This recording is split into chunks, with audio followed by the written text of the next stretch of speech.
பேர் டாக்டர் ராஜா ஸ்தபதி.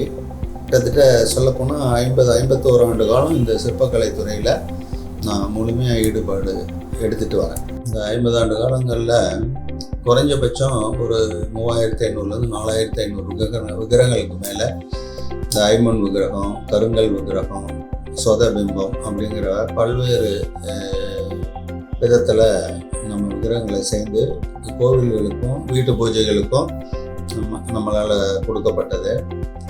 இதில் பார்த்திங்கன்னா வீட்டு பூஜைக்கு உண்டான விக்கிரகங்களுக்கு அளவு பரிமாணங்கள் என்ன அளவில் தான் இருக்கணும் அப்படிங்கிறது ஒரு முறை.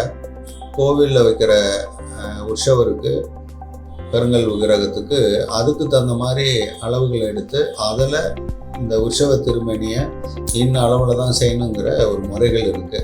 அந்த முறையோடு செஞ்சுட்டு வர்றது தான் நம்ம இடத்துல ஒரு தனி சிறப்பு. விக்கிரகத்துக்கு புதுசாக அந்த உருவத்தை உருவாக்கணும்னா இது கண்டினியூட்டி ப்ராசஸ் இல்லை. வேக்ஸ் செஞ்சிட்டோம்னா செஞ்சு முடிச்சதுக்கப்புறம் மண்ணை கவர் பண்ணிட்டோம்னா அது வெயிலில் ஒரு வாரம் 10 நாள் காயும் போது அந்த நேரத்தில் அடுத்த விக்கிரகத்துக்கு உண்டான பணியை செய்யலாம். அப்போது இதுக்கு உண்டான காலம் இது மண் மோல்டெல்லாம் ரெடி ஆகிற டைமுக்கு இன்னொரு விக்கிரகம் மற்றதெல்லாம் செய்வோம். அதனால் இது கண்டினியூட்டி ப்ராசஸ் இல்லை, விட்டு செய்யக்கூடிய ப்ராசஸ் தான் இது. ஸ்டேட் அவார்டு, மாநில விருது, அந்த மாநில விருது எனக்கு பல முறை மாநில விருது கொடுத்துருக்காங்க. இந்தியாவில் தேசிய விருது பல முறை கொடுத்துருக்காங்க.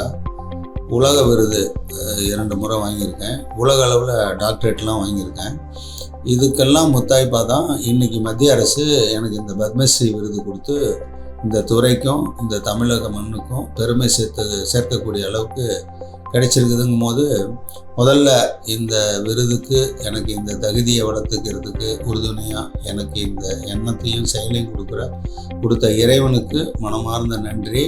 அடுத்தது இந்த விருதை தேர்வு பண்ணுறதுக்கு எனக்கு உறுதுணையாக இருந்த குருமார்களுக்கு நன்றி. அடுத்தது இந்த விருதை தேர்வு பண்ணி கொடுத்த மத்திய அரசுக்கு என்னுடைய மனமார்ந்த நன்றியை தெரிவித்துக்கொள்ள கடமைப்பட்டிருக்கேன்.